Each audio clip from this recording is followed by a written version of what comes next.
दोस्तों, आपने कभी गौर किया है कि हम इंसानों की दुनिया बाहर से जितनी सिंपल दिखती है, असल में उतनी ही कॉम्प्लेक्स है। लोग जैसा बिहेव करते हैं, उसके पीछे सिर्फ उनकी पर्सनैलिटी नहीं होती, बल्कि छिपे हुए मोटिव्स, डिजायर्स और फियर्स भी काम कर रहे होते हैं। यही कारण है कि हम अक्सर दूसरों को समझने में गलती कर बैठते हैं। कभी किसी पर जल्दी भरोसा कर लेते हैं, तो कभी किसी की इंटेंशंस को पूरी तरह इग्नोर कर देते हैं।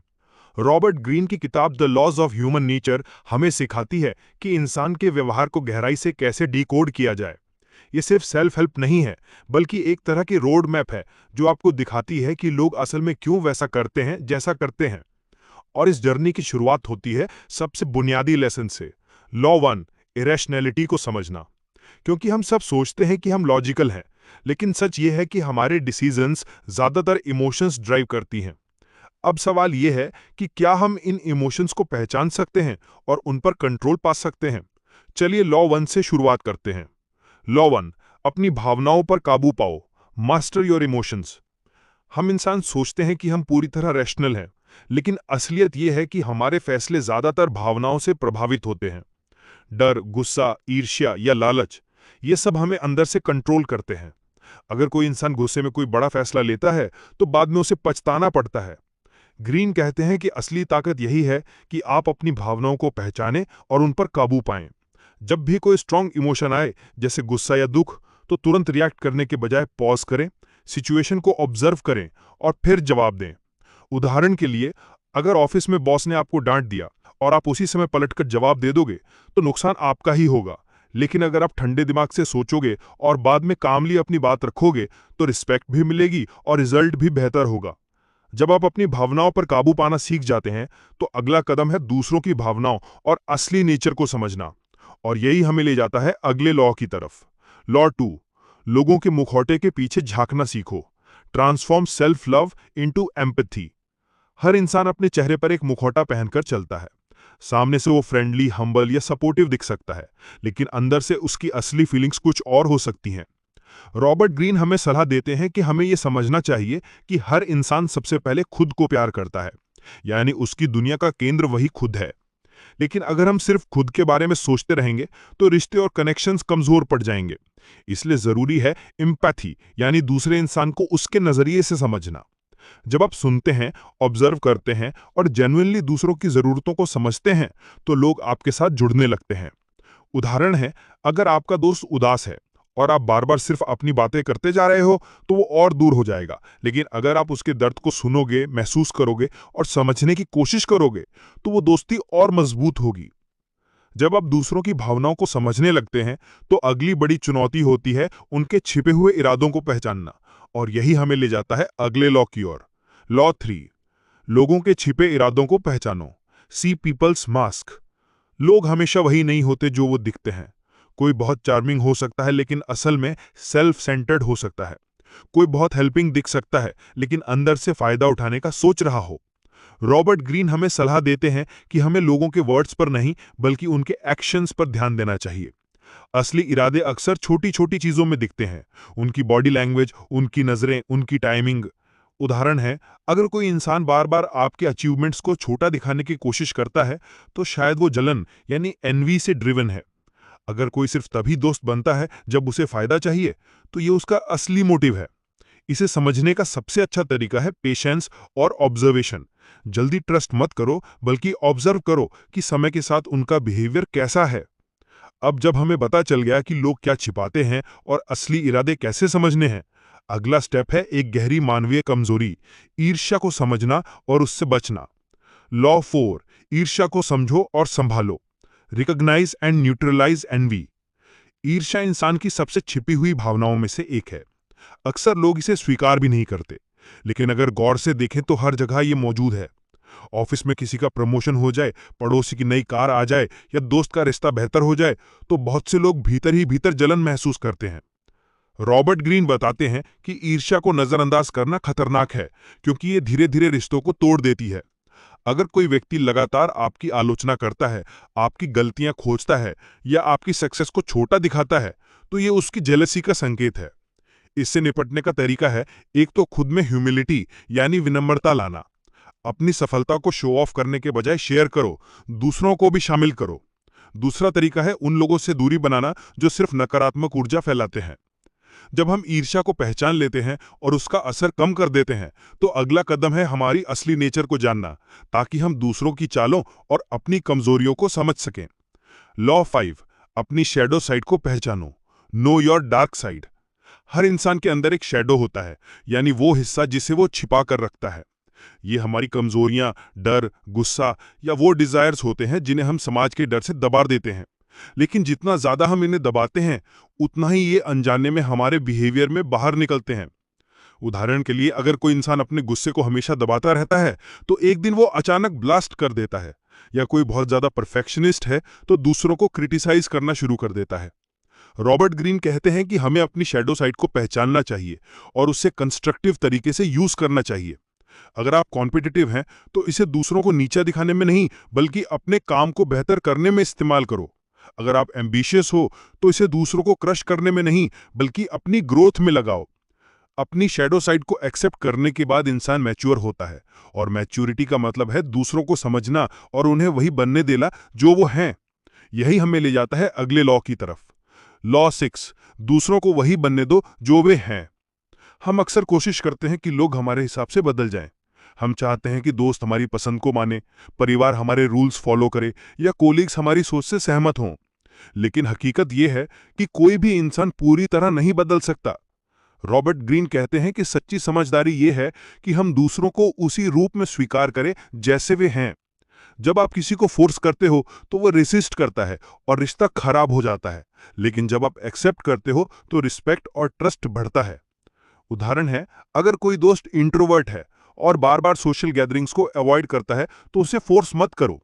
उसके नेचर को समझो और रिश्ते को उसी हिसाब से मेंटेन करो। यह प्रिंसिपल बिजनेस और लीडरशिप में भी काम करता है। अच्छे लीडर वही हैं जो अपनी टीम की स्ट्रेंथ्स और वीकनेसेस को समझकर रोल्स बांटते हैं, बजाय इसके कि सबको एक जैसा बना दें। जब हम लोगों को वैसे ही एक्सेप्ट करते हैं जैसे वे हैं, तो हम स्ट्रॉन्ग रिलेशनशिप्स बनाते हैं। और स्ट्रॉन्ग रिलेशनशिप्स बनाने के लिए जरूरी है लोगों की सेल्फ इंटरेस्ट को समझना। यही हमें ले जाता है अगले लॉ की ओर। लॉ 7, लोगों की सेल्फ इंटरेस्ट को समझो। Appeal to people's self interest. हर इंसान अपनी जिंदगी को अपनी नजर से देखता है।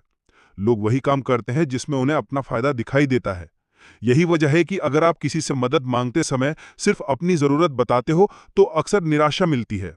लेकिन अगर आप सामने वाले को दिखा दो कि इस काम से उसका भी फायदा है, तो चांसेस बढ़ जाते हैं कि वो आपकी बात मानेगा। रॉबर्ट ग्रीन कहते हैं कि सक्सेसफुल लीडर्स, बिजनेसमैन और कम्युनिकेटर्स हमेशा दूसरों की सेल्फ इंटरेस्ट को एड्रेस करते हैं। वो लोगों की हिडन मोटिवेशन समझते हैं और उसी के हिसाब से अपनी बात रखते हैं। उदाहरण है, अगर आप अपने सहकर्मी से किसी प्रोजेक्ट में हेल्प चाहते हो, तो सिर्फ ये मत कहो कि मुझे मदद चाहिए, बल्कि ये कहो कि अगर हम ये प्रोजेक्ट जल्दी पूरा कर लें, तो हमें दोनों को सीनियर मैनेजमेंट से क्रेडिट मिलेगा। इस तरह आप उसकी सेल्फ इंटरेस्ट को जोड़ते हो। जब हम लोगों की सेल्फ इंटरेस्ट को समझते हैं, तो हम उन्हें अपने साथ जोड़ पाते हैं। लेकिन इसके लिए जरूरी है कि हम उनके मुखौटों के पीछे असली चेहरे को पहचान सके। यही हमें ले जाता है अगले लॉ की ओर। लॉ 8, मुखौटों के पीछे देखो। सी थ्रू पीपल्स मास्क्स। हर इंसान दुनिया के सामने एक मास्क पहनकर आता है। कोई खुद को बहुत कॉन्फिडेंट दिखाता है, जबकि अंदर से डर से भरा होता है। कोई बहुत हम्बल लगता है, लेकिन अंदर एम्बिशन से भरा होता है। अगर हम सिर्फ मास्क को देखकर लोगों पर भरोसा कर लें, तो हम बार बार धोखा खा सकते हैं। रॉबर्ट ग्रीन कहते हैं कि असली समझदारी ये है कि हम वर्ड से ज्यादा बॉडी लैंग्वेज, एक्सप्रेशंस और एक्शंस पर ध्यान दें। क्योंकि इंसान चाहे कितना भी कोशिश कर ले, उसका असली नेचर छोटे छोटे सिग्नल्स में सामने आ जाता है। उदाहरण, अगर कोई व्यक्ति बार बार आपकी तारीफ करता है, लेकिन कभी मुश्किल समय में आपके साथ नहीं खड़ा होता, तो समझ लो उसका मास्क सिर्फ स्वीट टॉक का है। उसका असली नेचर सेल्फिशनेस है। मास्क को पहचानने का एक और तरीका है लोगों को अलग अलग परिस्थितियों में ऑब्जर्व करना। जब कोई इंसान सक्सेस में होता है और जब वो मुश्किल में होता है, इन दोनों हालातों में उसका असली चेहरा बाहर आता है। जब हम मुखौटों के पीछे देखना सीख जाते हैं, तो हमें लोगों की असली नेचर का अंदाजा लगने लगता है। और एक बार जब हमें नेचर समझ आ जाए, तो अगला कदम है सही समय पर धैर्य रखना और इंतजार करना। यही हमें अगले लॉ तक ले जाता है। लॉ 9, धैर्य और समय की ताकत को समझो। Harness the power of patience and timing. जिंदगी में बहुत बार हम जल्दबाजी करते हैं। हमें तुरंत रिजल्ट्स चाहिए होते हैं, तुरंत डिसीजंस चाहिए होते हैं। लेकिन रॉबर्ट ग्रीन कहते हैं कि सच्ची शक्ति पेशेंस में है। जो इंसान इंतजार करना जानता है, वो दूसरों पर साइकोलॉजिकल एडवांटेज पा लेता है। पेशेंस का मतलब सिर्फ चुपचाप बैठना नहीं है, बल्कि सही मौके का इंतजार करना है। टाइमिंग का मतलब है समझना कि कब बोलना है, कब चुप रहना है, कब एक्शन लेना है और कब पीछे हटना है। उदाहरण, नेगोशिएशन में अगर आप जल्दी जल्दी अपनी बात रख दोगे तो सामने वाला आपके कार्ड्स जान जाएगा। लेकिन अगर आप काम रहकर सही समय पर बोलोगे तो सामने वाले को लगेगा कि आपके पास अपर हैंड है। पेशेंस पर्सनल लाइफ में भी काम आता है। कभी कभी हम रिश्तों में तुरंत बदलाव चाहते हैं, लेकिन अगर हम धीरे धीरे लोगों को समझें और सही वक्त पर कदम उठाएं तो रिश्ते लंबे चलते हैं। जब हम पेशेंस और टाइमिंग सीख जाते हैं तो हम सिचुएशंस को कंट्रोल कर पाते हैं, और यही मास्टरी हमें आगे ले जाती है पावर डायनेमिक्स और दूसरों के बिहेवियर को इन्फ्लुएंस करने की ओर। लॉ 10, एनवी की ताकत को पहचानो। Beware the power of envy. Envy यानी जलन इंसानों की सबसे छुपी हुई लेकिन सबसे डिस्ट्रक्टिव भावनाओं में से एक है। लोग खुलकर नहीं मानते कि उन्हें एनवी हो रही है, लेकिन उनकी एक्शन से ये साफ झलकती है। अगर आप सक्सेसफुल हो रहे हो, आपकी प्रोग्रेस हो रही है, या आपको दूसरों से ज्यादा रिकग्निशन मिल रहा है, तो आसपास के लोग कभी-कभी अंदर से जल सकते हैं। रॉबर्ट ग्रीन बताते हैं कि अगर आप दूसरों की एनवी को पहचान नहीं पाए तो ये आपके लिए खतरा बन सकती है। ऐसे लोग आपके खिलाफ सटली काम कर सकते हैं, आपको कमजोर दिखा सकते हैं या आपकी छवि खराब कर सकते हैं। इससे बचने का तरीका है अपनी सक्सेस को थोड़ी ह्यूमिलिटी के साथ पेश करना। दिखावा करने से लोग इनसिक्योर होते हैं, लेकिन अगर आप अपनी जीत में दूसरों को भी शेयर कर लेते हो तो एनवी की इंटेंसिटी कम हो जाती है। उदाहरण के लिए, वर्क प्लेस में अगर आपको प्रमोशन मिला है तो इसे ईगो बूस्टिंग के बजाय टीम की जीत के रूप में पेश करो। इससे आप अपनी पोजीशन सुरक्षित रखते हो और दूसरों की जेलसी को न्यूट्रल कर पाते हो। जब हम एनवी की ताकत को समझ जाते हैं तो हम लोगों के हिडन इमोशंस को पहचानना सीखते हैं। लेकिन असली मास्टरी तब आती है जब हम इन इमोशंस को सिर्फ पहचाने ही नहीं, बल्कि इन्हें अपनी ताकत में बदलें। और यही हमें अगले लॉ तक ले जाता है। लॉ 11, अग्रेशन और हॉस्टिलिटी को पॉजिटिव एनर्जी में बदलो। Turn hostility into motivation. हर इंसान को अपने जीवन में हॉस्टिलिटी या अग्रेशन का सामना करना पड़ता है। कोई कलीग आपके खिलाफ हो सकता है, कोई रिश्तेदार आपकी प्रोग्रेस से नाखुश हो सकता है। ऐसी हॉस्टिलिटी अगर सही तरह से हैंडल ना की जाए तो ये हमें तोड़ सकती है। रॉबर्ट ग्रीन कहते हैं कि हॉस्टिलिटी को अवॉइड करने या सप्रेस करने से अच्छा है कि उसे कंस्ट्रक्टिव फोर्स में बदलो, यानी दूसरों की नेगेटिविटी को अपनी ग्रोथ का फ्यूल बना लो। उदाहरण के लिए, अगर कोई आपकी आलोचना करता है तो उससे नाराज होने के बजाय उस क्रिटिसिज्म को मोटिवेशन बनाओ। अगर कोई कॉम्पिटिटर आपको अंडर एस्टिमेट करता है तो उस एनर्जी को चैनलाइज करके और बेहतर काम करो। हॉस्टिलिटी को कंट्रोल करने का मतलब यह भी है कि आप दूसरों के अटैक को कामली हैंडल करो। अगर आप डिफेंसिव या अग्रेसिव हो जाओगे तो सामने वाला जीत जाएगा, लेकिन अगर आप पेशेंस और स्ट्रैटेजी से जवाब दोगे तो हॉस्टिलिटी धीरे धीरे आपकी ताकत बन जाएगी। जब हम हॉस्टिलिटी को एनर्जी में बदलना सीख जाते हैं तो हम परिस्थितियों से हारने के बजाय और मजबूत हो जाते हैं। लेकिन इसके लिए जरूरी है कि हम लोगों की इर्रेशनैलिटी को समझें और खुद को उससे बचाएं, और यही हमें अगले लॉ की ओर ले जाता है। लॉ 13, लोगों की इर्रेशनैलिटी को पहचानो। Recognise people's irrational nature. इंसान खुद को लॉजिकल मानता है, लेकिन असल में हम सब भावनाओं और बायसेस से इन्फ्लुएंस होते हैं। डिसीजन मेकिंग में अक्सर लॉजिक से ज्यादा फीलिंग्स काम करती हैं। रॉबर्ट ग्रीन कहते हैं कि अगर हम इस बात को समझ लें तो हम लोगों के साथ ज्यादा समझदारी से डील कर सकते हैं। लोगों की रैशनैलिटी को समझने के लिए उनके इमोशनल ट्रिगर्स को पहचानना जरूरी है। किसी को पावर पसंद है, किसी को रिस्पेक्ट चाहिए, किसी को सिक्योरिटी चाहिए। अगर आप उनकी इर्रेशनल नीड्स समझ गए तो आप उन्हें आसानी से इन्फ्लुएंस कर सकते हो। उदाहरण के लिए, नेगोशिएशन में सिर्फ फैक्ट्स और डेटा से बात मत करो, सामने वाले के इमोशनल जरूरतों को भी एड्रेस करो। अगर उन्हें रिस्पेक्ट चाहिए तो उन्हें इंपॉर्टेंस दो, अगर उन्हें कंट्रोल चाहिए तो उन्हें डिसीजन मेकिंग का हिस्सा बनाओ। लेकिन इसका दूसरा पहलू भी है, हमें खुद की रैशनैलिटी को भी पहचानना चाहिए। अगर हम सिर्फ इमोशन से डिसीजंस लेंगे तो बार बार गलतियां करेंगे। सेल्फ अवेयरनेस ही हमें स्ट्रांग बनाती है। जब हम लोगों की इर्रेशनैलिटी को समझ जाते हैं तो हम दूसरों को इन्फ्लुएंस करने और खुद को प्रोटेक्ट करने में और मजबूत हो जाते हैं। और यही स्किल हमें आगे ले जाती है पावर डायनामिक्स और मैनिपुलेशन को समझने की ओर। लॉ 13, अपनी शैडो को पहचानो और कंट्रोल करो, यानी कन्फ्रंट योर डार्क साइड। हर इंसान के अंदर एक ऐसा हिस्सा होता है जिसे वो दूसरों से छुपाता है, यानी उसका शैडो साइड।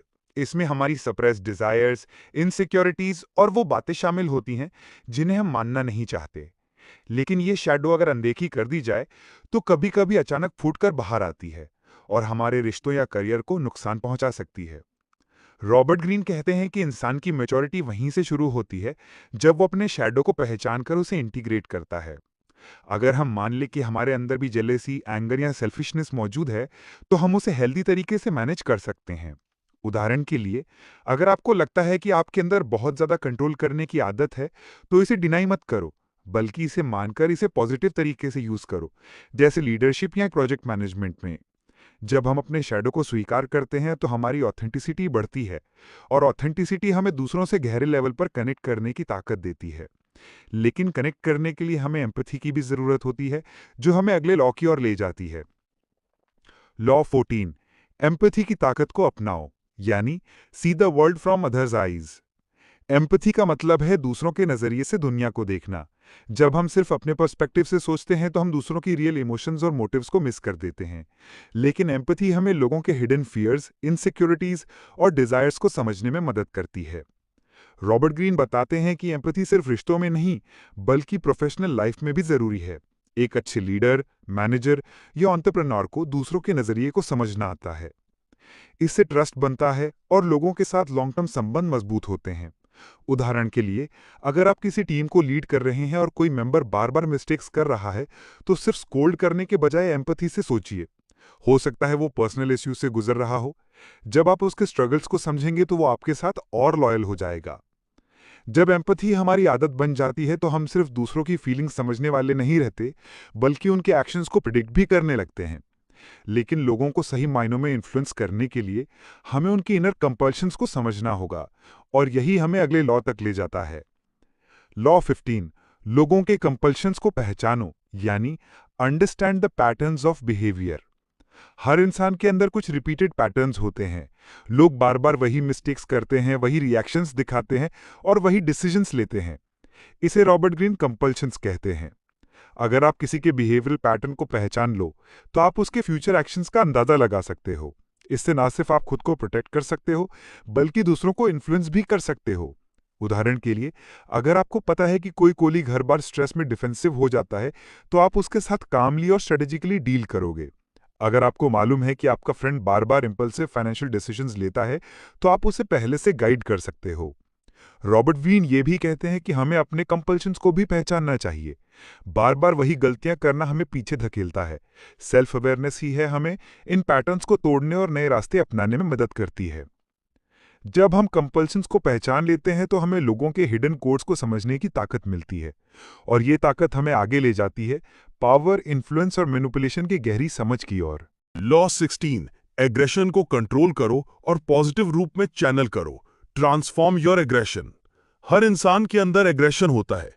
ये एग्रेशन कभी कभी ओपन एंगर के रूप में निकलता है, तो कभी हिडन पैसिव अग्रेसिवनेस के रूप में।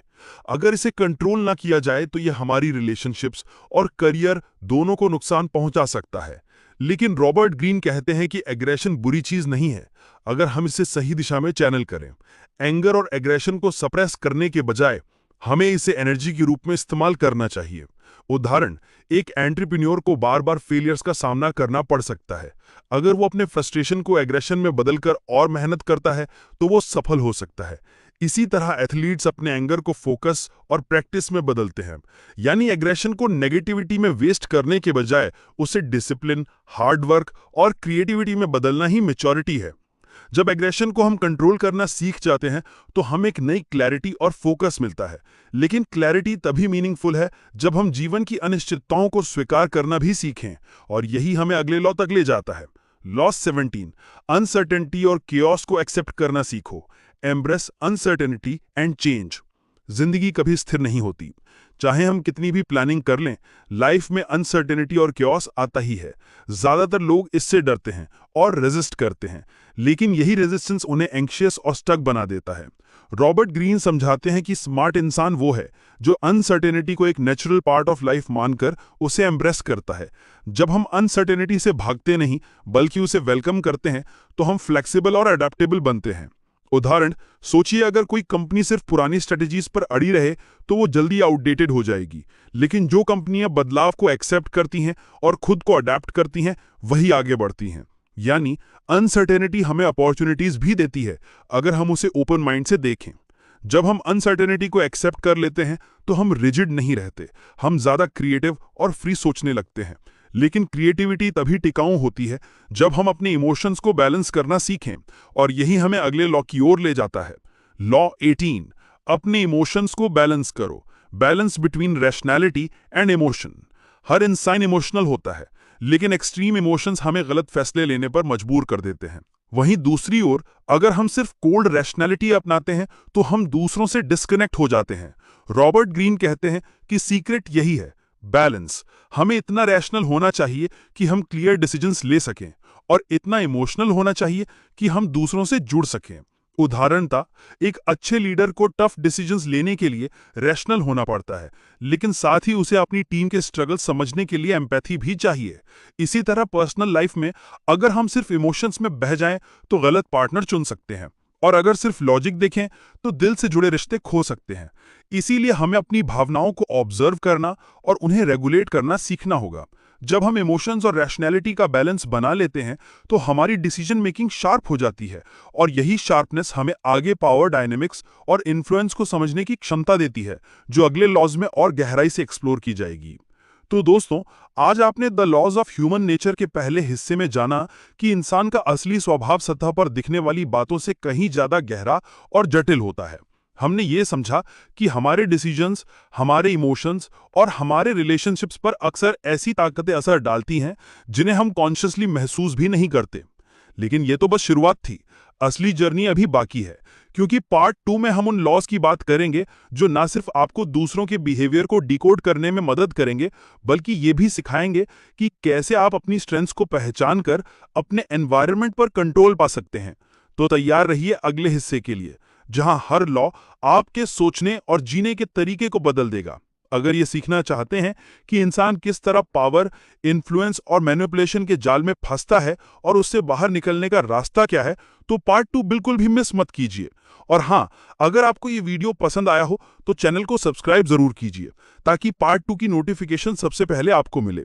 याद रखिए, नॉलेज तभी ताकत बनती है जब आप उसे पूरी तरह अपनाते हैं, और इस किताब का दूसरा हिस्सा वही मास्टर की है जो आपको डीपर अंडरस्टैंडिंग देगा। मिलते हैं पार्ट 2 में।